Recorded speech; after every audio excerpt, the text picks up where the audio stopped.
ควันได้ได้เราเนาะที่ว่าเป็น กำใจ จะเศร้า โดนหมดกับเขา ต้นแรกได้เราเลย ต้นแรกบอก จากคนที่สองก็ได้ก็บุญสารวัตรก็เจ้าเนี่ย ที่ว่าได้ถึงบอก โอ้ยเท่าไรอย่างเงี้ย ฮะก็บอกเพลงดอกแต่200,000กันเต็มใจจะให้ให้โดย ต้องขอบใจอะไรกันน้องเด้อเนาะ อวยพรให้อ้ายมีแต่ความสุขได้เด้อวิดีมีเองเจ็บจะได้ใครจะมีปรารถนาสิ่งใดก็ให้ได้สิ่งนั้นเป็นแนวลงใต้ก็มีแต่คนหักคนเพลงงานจะมีเองอย่างวิวปังมีใหญ่หักหลายจะวิวก็แตกแสนแตกลาดเดี๋ยวคิดกัน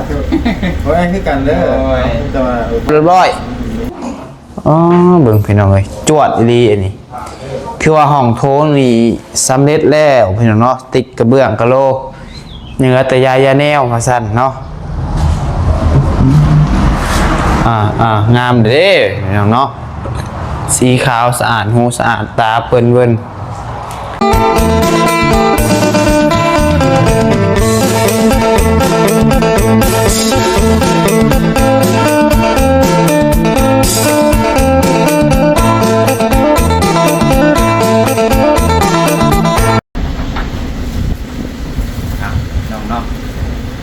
ตามมาจะอยู่เพื่อนพอดีว่ามาแต่ในบ้านก็ได้เนาะไปดิ่งกับเขาให้อ้ายเพื่อนกลับมากับและซีมอบของขวัญปีใหม่ทำใจเล็กๆน้อยๆให้ทาง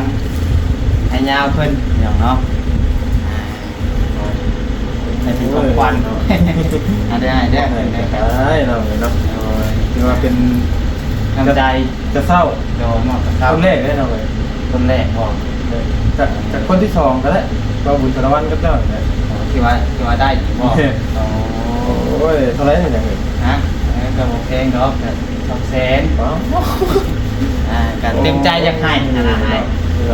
โดย ต้องขอบใจอะไรกันน้องเด้อเนาะ อวยพรให้อ้ายมีแต่ความสุขได้เด้อวิดีมีเองเจ็บจะได้ใครจะมีปรารถนาสิ่งใดก็ให้ได้สิ่งนั้นเป็นแนวลงใต้ก็มีแต่คนหักคนเพลงงานจะมีเองอย่างวิวปังมีใหญ่หักหลายจะวิวก็แตกแสนแตกลาดเดี๋ยวคิดกัน โอ้ยคือกันเด้อแต่ว่าพ่อน้องไม่ให้มาน้องเด้อขอบใจสำหรับของขวัญปีใหม่เนาะเป็นกระเซ้าเป็นน้องต้องขอบใจน้องเป็นไรเนาะเป็นใจของน้องเพิ่นเนาะขอให้ได้พี่ปังหักให้น้องเด้อเนาะถูกต้อง พอได้ยังพอได้ปรึกษาพึ่งพาทางอ้ายคนนี้แหละพี่น้องเลยพอได้ถามนั่นนี่ก็ได้ เป็นเวลาเราเป็นมาเด้อเนาะเป็นเองอ่ะลูกก็ทำอะไร เด้อวันเอาทักทายสบายดีเด้อสบายดีพ่อแม่พี่น้อง FC กันเบิดสุขูสุคนพี่น้องเนาะคอยสู่ฝั่งลาวฝั่งไทยและก็อยู่ทางต่างประเทศกับพบพ่อกันอีกแล้วกับช่อง YouTube สายกกสายบุญก็พบพ่อกันกับน้องพัดไซเนาะหลังจากที่ว่าเมื่อวานนี้น้องพัดไซกับบริมาทางบ้านเทือนของน้องสายฟ้าเพิ่นพี่น้องเนาะพอดีว่าไปหา2ไอ้น้องเฮือนเชนั่นแต่เป็นเวลามันกระจันเจาะพี่น้องเนาะเวลามันหน่อยเมื่อวานหลายทางไปพี่น้องเอ้ยที่แรกว่าจะขึ้นมาหาน้องเพิ่นอยู่แต่ว่าขึ้นมาฮอดแต่ดงเห็นเมื่อวานนี้บ่มาบ่ได้ฮอดเฮือนสายฟ้าซ้ำเด้อเนาะFC เพิ่นก็แชทมาถามอยู่ว่าลูกบ่เห็นไปเฮือนน้องสายฟ้าว่าเนาะคาเวียอะไรพี่น้องไอ้วันนี้ก็มาถ่ายแต่ช่องไอ้น้องเลยก็กลับเลยพี่น้องกลับเมื่อเขาเมื่อในบ้านพอแหละเมื่อบ้านโคกบ้านเขาให้เตียงเขาให้รี่เอาเพียงพอแหละพี่น้องเนาะงานขับออกมากับพอดี7-8 โมงออกมาแต่บ้านก็ได้พี่น้องเนาะแล้วก็ออกมาแต่บ้านน้องมาเทือนน้องมาใส่กับ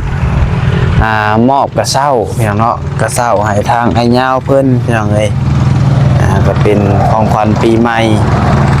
แต่ว่าแม่นพี่น้องเนาะอวยพรให้อ้ายเพิ่นคือว่าน้องมาใส่ก็เป็นครั้งแรกนั่นแหละเนาะที่ว่าอัพกระเซ้าให้ทางอ้ายเพิ่นเนาะมีทั้งหมดก็ให้ไปแล้ว3 คนพี่น้องเนาะก็มีทางไอ้เตียงก็ให้แล้วแล้วก็อาจารย์เล่าก็ให้แล้วแล้วก็ไอ้ยาวก็ให้แล้วพี่น้องเนาะก็สิให้อีกคนนึงพี่น้องเนาะ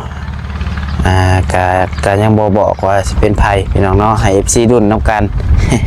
หาก็หาย3คนพี่น้องเนาะขนาดสิให้เบิดนี่ก็โอ้ทีมงานก็10กว่าคนพี่น้องเนาะก็สิให้ซ้ำให้ได้หั่นแหละพี่น้องเนาะให้ซ้ำตามกำลังเฮาพี่น้องเอ้ยกันมื้อหน้ามื้อใดมีก็จะสิให้ครบทุกคนพู้นแหละพี่น้องเนาะคันว่าในใจก็ยังให้ครบให้มันให้เพิ่นได้ทุกคนนะพี่น้องเนาะแต่น้องปัจจัยก็คือว่าพี่น้องเอ้ยก็พอแต่ซื้อเงินก็ได้เงินเดือน YouTube เนาะทางเบิ่งคันว่าเงินเดือนออกเดือนหน้าพุ่นแหละจังสิเลี้ยงให้เพิ่นอย่างอื่นแทนพี่น้องเนาะ ก็เพราะว่าทางไอ้ยาวเพิ่นก็เพิ่นว่าเป็นครั้งที่2ที่ว่าได้รับกระเช้าสำหรับพี่น้องเนาะจากน้องปัดไซคนนึงแล้วก็ทางไอ้บุญสารวัตรผู้นึงว่าซั่นเนาะโอ้ทำบ่ไรมาเลยอ๋อมาบัดนี้เรียบร้อยพี่น้องเนาะจวดแท้อันนี้อ๋อบอกงามๆนึงมาเบิ่งแป๊บนึงพี่น้องใส่ขากล้องกันอ๋อเอิ้นก็บ่ได้บ่เดี๋ยวนี้เหรอนอนอยู่โอ้ยสบายเถอะเด้น้องชายข่อยเนาะโหดโพแหละมีคนเห็ดเฮือนให้อยู่นอนเซยเราอะเนาะสบายเห็นดอก ถ้าอะไรอยากมากินเราก็เลยไปนอน ฮะ ทายอันนี้เอาเลยครับ ทายาแนวบ่พอแล้วอันนี้เนาะขึ้นพาก็แล้วเรียบร้อยอ๋อเบิ่งพี่น้องเอ้ยจวดอีหลีอันนี้คือว่าห้องโถงนี่สำเร็จแล้วพี่น้องเนาะติดกระเบื้องกะโลเหนือแต่ยาแนวว่าซั่นเนาะงามเด้พี่น้องเนาะสีขาวสะอาดหูสะอาดตาเปิ้นเวินแต่ทางในห้องนี่ยังพี่น้องเนาะยังเหลือเพราะว่ากะโลตัวนี้เบิดพี่น้องกะโลลายนี่เบิดเนาะโอ้บ่อนแมวนอนบ่นี่ป๊อตู้แมวก็ฮักกระตื่นโอ้คือกับเจ้าของมันเลยแมวกันเนาะเพิ่นฮักกระตื่นฮักกระบิดชิงพุ่นน่ะเอาแมวกับพ่อแมวเห็นเจ้าของนอนกับนอนนำกันแมวกันเนาะ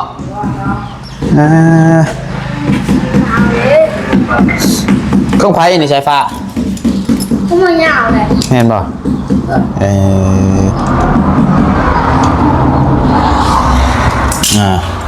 มันยาวเลยใจบาทนี่มาห้องสุดท้ายเลยเนาะมาห้องนอกเลยพี่น้องเอ้ย นี่เป็นเรื่องของกีฬาของมันดิเอาห้องนอนนี่นะเรียบได้แล้วว่าตัวนี้ยังบ่ติดไปเลยหนาว หลบแรงไป หากระติดเช้านี่บ่นี่แน่สวัสดีโต๊ะยังไงเลยเกิดมึงอยู่ก็ไปแล้วว้าพี่เด้อ จบสิ บ้านนี่บ่แดงเราพี่มาวัน มาบ่รีวันนี่ เราพี่ไว้ บอบบี้ พี่หนึ่ง จบเลย คาเวียกวันขึ้นมาดงเห็นแต่ว่าเผาเมื่อขึ้นมาเลยกับเขาเมื่อบ้านโคกเมื่อดินน้ำเขาให้อ้ายเพิ่นวันแน่นอนพี่ได้จ้ะให้เนี่ยนะ ก็ว่าเห็นออกห้องหมอเลยได้ก็ว่าใครแล้วอ่ะ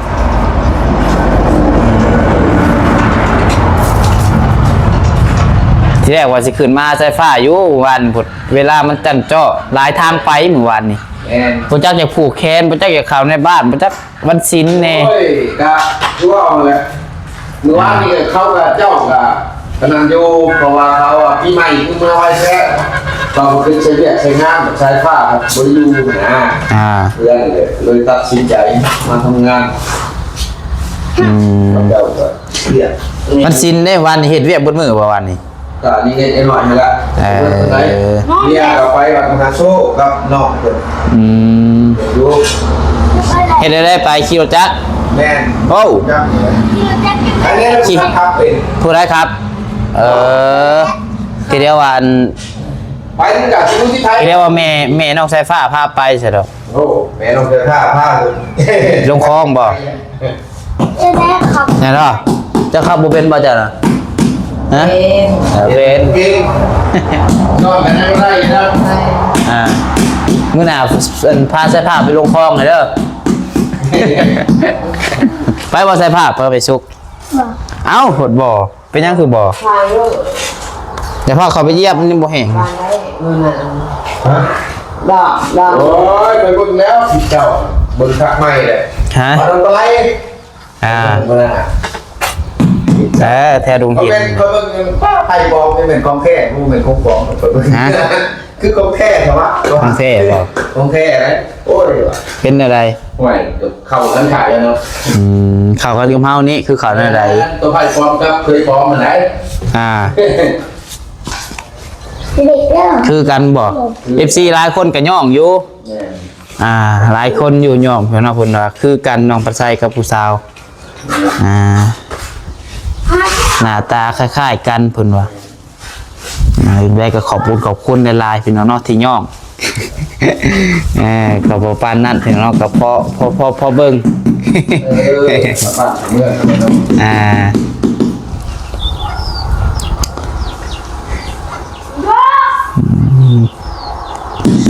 โอ้จักว่ามื้อนี้อยากแล้วไปจักนี่เนาะ ว่าตัวลอกแรกเนี่ยมันเห็นคิดนะไหลตัวพูดสไลด์บนมันเสร็จหน่อยนะมือเก็บสีเก็บขาตัวนี้ตามแผนหมดหรือไงนะว่าเร่งแล้วคิดว่าข้ามเรื่องอะไรโดนแหละเดือนอีก4กองอีกแหละมันสะเบิดเลยเดือนที่3แหละ กาว่าอีกจักมื้อนี่กาว่าสิแล้วนี่พ่อทาง กันมาแล้วกะโลนี่มันก็ กะโลนี่แหละ แม่นเฉพาะกะโลนี่ประมาณจักมื้อกาว่า เครื่องพ่อ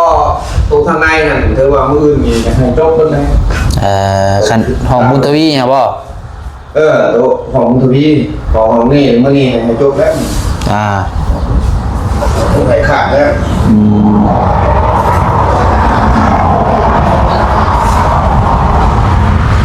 คือว่าไวอยู่เนาะจักฮอดจักมื้อ ร้านก็ไม่อยากฟ้องหรอกอายว่ะ ใคร ร้านกูไปซอยงานนี้แล้วอายลูกไปละเขา เพิ่นบอกบ่ อายนี่แล้วร้อนงาน ว้าวเนี่ยมาอีกเรื่อยเลยไม่ต้องผ่า อายก็บ่ได้แล้เนาะมันก็สิเห็นผ่านๆหั่นแหละเนาะก็สิบ่จี้ใส่ดอก อายแฟนเลยบทเป็นอายคู่หรือบ่ได้คู่อายสู้บ่ได้กลัวนั่นนะ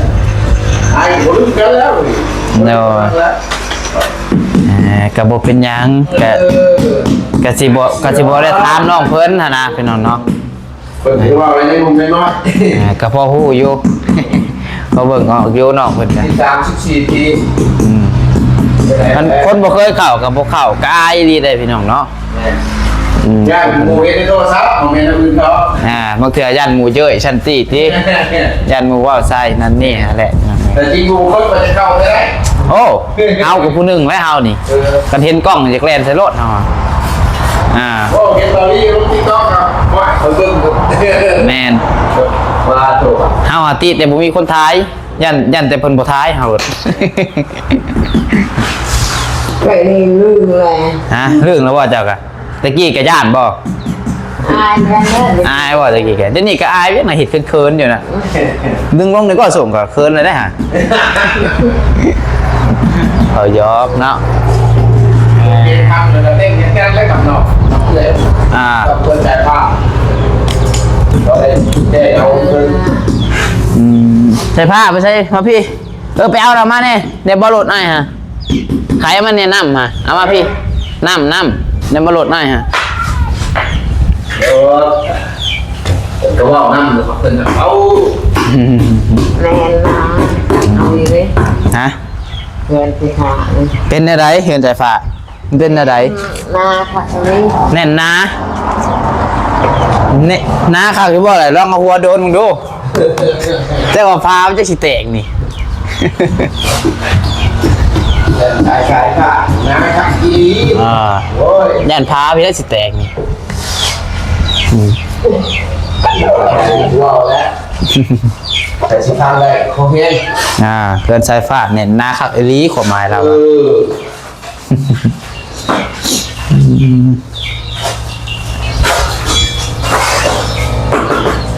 แต่ว่ามื้อนี้นี่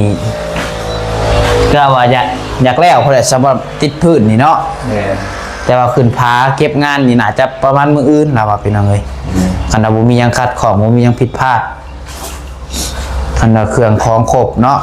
อันนั้นได้จะปูนยังหลายอยู่บ่ เท่าไหร่ ปูนยัง ชายเนี่ยการหัวดีคนหลาย ทรายยังเหลือ3 สอบบ่แม่นหินยังปูนยังเหลือ3 สอบ ถามบอกในที่บอก แม่นบ่เลย3จะได้เห็นแต่ถอดเท่านั้นแล้วว่ะ3แล้วว่ะ สามกับที่สาม ยังเหลือแต่3 สอบพ่ออยู่บ่เลย สปอร์ตไอที ตำสอบตำได้อยู่แล้วบ่ สองสามตัวที่พาเขาจะได้เนี้ยวแน่นะตัวนี้มันเรียกว่า1 2ตัวที่มัน พานี่มันต้องแข็งเลย พ่อก็ยังไปสร้างเพิ่นอีกหั่นแหละแต่ก็เพิ่นสิมาส่งนี่บ่มันน้อยปัญหาเราสิจัดเบานิ้วคือว่าเบาลี่เพิ่นได้ไปแก้เองแต่สิเอาตัวใดจ้ะฮะจะเลือกเอาเลยจะสิกินตัวใดยังบ่อยากบ่อยากให้คนอื่นกิน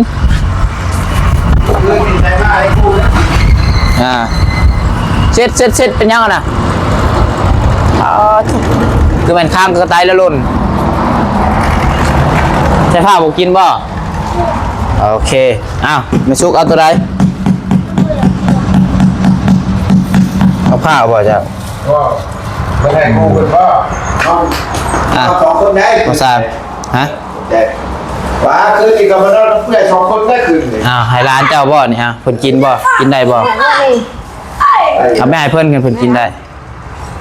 บ่ยากเนาะ บ่อยากก็ยาก ยันตะกินพอมีเหี่ยวมีแห้ง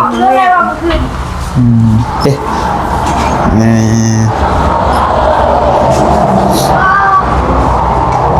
สายฟ้ามีคู่บ่มีคู่กับไผน่ะบ่ใช่ผ้า เอาขโมย คู่กับไผหึ โอ้โหว่ะ เขาละเลย เราของเดียวกัน คู่กับไผตัวน่ะ เขาก็พูดว่าอันนี้ไม่ได้ลงเหนือมาแต่เกลือเลย แล้วเป็นหยังเลย แล้วถึงหน้าไปเห็นนอนจะแหละ นอนกับเบื่อแหละโอ้ชั่วโมง แสดงว่าเมื่อคืนนี่จะนอนกับเป็นผู้สาวเห็นบ่ ก็ไปถ้าตื่นขึ้นมามันเห็นมันชุกไปยืนหนังแล้วจะปวดขา ขโมย คืนนี้มีคู่บ่โอ้อ้ายเจ้าไปใช้ละอ้ายจ้ะฮะ ไปเลย ไปอินดีกว่าไปมือใด ไปหนึ่งวัน ไปแต่วันนี้ยังบ่มาอืม ไปเมื่อ ไปถูกมือ เราไปเราไปคืน มามือไอ้มาหาบ่คือว่าหากับไปวันนี้ ว่าชอบจะมากกับไปอีกแต่ไปดีมากเย็นอีก เพิ่นดอก สวยบ้านนี้เรา10 โมงแล้ว ไปกับไป เชียงมา11 โมง ตันหางบ่ตันหางปล่อยวัดบ่เจ้าหาได้ตันหางปล่อยวัดบ่ยังถามว่าตันหางปล่อยวัดบ่ว่าอยากกินข้าวเกี่ยวก็ยังกินข้าว อยากเลยเนาะ นะ กินเขา ยังบ่ได้กินข้าวเช้าบ่ กินละอยาก กินกับหยังข้าวเช้า ฮะ กินหยังข้าวเช้า เจ็บแผล ฮะ แผล มีหยังก็ แผลแผล เจ็บแข้ว แผลเป็ด กินเป็ดโอ้คักเลย บัวเสียงมากเลย บ่เสียงมากกับไผ บัวเสียงมากเลย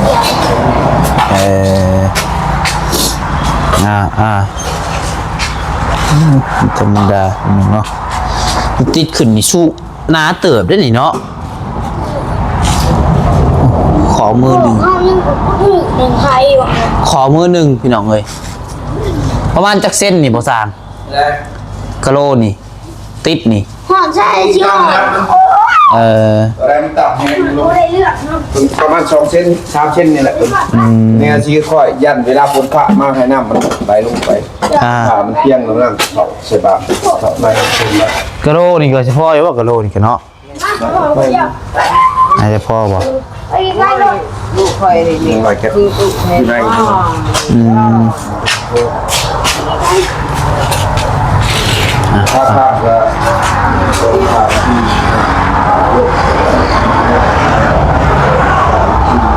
ยก2แจก1 2 3 4 5 6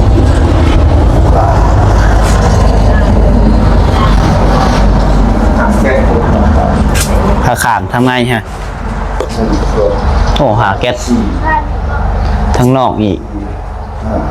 ถ้านอกผมมีผ้าฝันทิ้ง ใช่เต็มนี่เนาะ ที่พ่อมาทำแก๊สบนตัวจริงก่อน โอเครุ่นครับแต่ว่าทรายนี่ทรา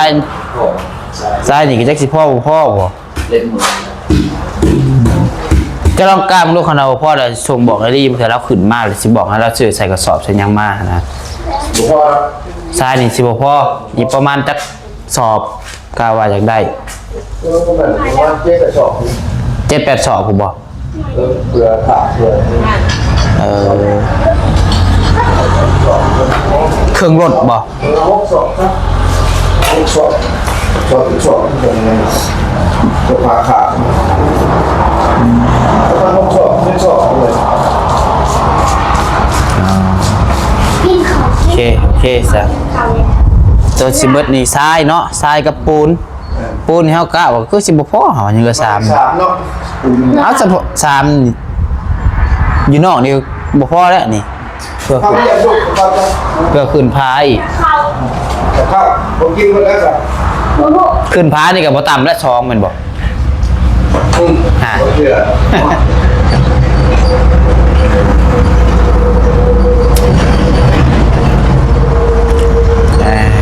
สุดพี่น้องเนาะเบิ่งเดี๋ยวเบิ่งรายละเอียดก่อนเดี๋ยวจังสิได้แจ้งบอกให้รีเพิ่นถือขนาดพี่น้องเนาะนี่เพิ่นหอนทรายนี่ก็มันเหลือน้อยนึงพี่น้องเอ้ยเพิ่นว่าน่าจะบ่พอแล้วเนาะเพราะมันหินผสมแต่กับปูนนี่ก็ยังเหลือแต่3 ศอกเฉพาะทางในก็ยังติดทางในนี่ก็ยังเกือบบ่แล้วแหละพี่น้องน้องบ่ใส่คิดว่าเพราะว่าขึ้นพานี่ก็เบิดอีกแล้วประมาณ2 สอบปลายพอแหละขึ้นพานี่ก็ยังเหลืออีกทางนอกนี่พี่น้องทางนอกนี่ก็ประมาณจักว่าหาผู้ประจักษ์เนาะ3 สอบ 4 สอบผู้ประจักษ์ เอากาแฟวันนี้ คือว่าสั่งให้เพิ่นสั่งไว้จักหาสอบเลยบ่เนาะเพื่อไว้พี่น้องเนาะจักหาสอบบ่ได้เฮาว่ะคันสิพอหาสอบนี่ก็ เรามาเพื่อมาขอเพื่อ นั่นแหละเพราะว่าทางนอกนี่อีกนี่ก็สิเบิด2-3 สอบพุ่นแหละพี่น้องเอ้ยฮะ อยากกินข้าว เอาอยากกินข้าวก็หากินเลยเฮ้ยเฮือนโตได้นี่บ่แม่นเฮือนกันเฮือนตัวเองสิมาถามหมู่อยากกินข้าวบอกหมู่อยากกินข้าว ในโลกนี้ไปสู้น้ำหมอ อยากหากินเลย เที่ยวคง มื้อนี้อ้ายไปได้ของกินมาฝากมื้อนี้อ้ายเอาแต่น้ำมา เรากินน้ ช่วยอยู่บ่หน่อนี่ ำควายอยู่ ช่วยอยู่เท่ากับบ่ได้ช่วยแม่นบ่น้ำอาบอยู่บ่ป้านนี่อาบบ่ ว่าง บ่ได้อาบบ่ ตีเดียนะเนาะ ตีลง แล้วก็เอ้ย เขาบอก เอาพี่น้องเนาะสรุปเอื้อนน้องสายฟ้านี่ก็อัปเดตล่าสุดประมาณนี้เด้อพี่น้องเด้อเนาะคือว่าสวยงามหลายพี่น้องเนาะได้สิแล้วพี่น้องเนาะ อยากเข้า หากินไว้ได้สักคงกินบ่แม่นบ่ได้หมอนี่นี่นี่ ไม่ได้ นี่น่ะนี่ ตัว ถ้ากันกินเลยหิวกะ กินข้าว เอาโอเคเด้อพี่น้องเด้อสำหรับคลิปนี้ก็สิได้ขอลำลาปิดคลิปจบคลิปไปเพียงเท่านี้เนาะ เดี๋ยวดีมีแห้งบัดสุขุสุขคนขอบคุณพ่อแม่ FC ที่เข้ามาหาเฮาเข้ามาหับชมคลิปน้องปัสไตเนาะก็อยู่ดีมีแห้งบัดสุขุสุขคนร่ำรวยเด้อผิดพลาดประการใดก็ขอโทษขออภัยนำลายสุขภาพร่างกายแข็งแรงพี่น้องเอ้ยเนาะไปบ๊ายบายส่งมันร่ำรวยพบพอกันคลิปใหม่พี่น้องเอ้ยขอกล่าวคำว่าสบายดี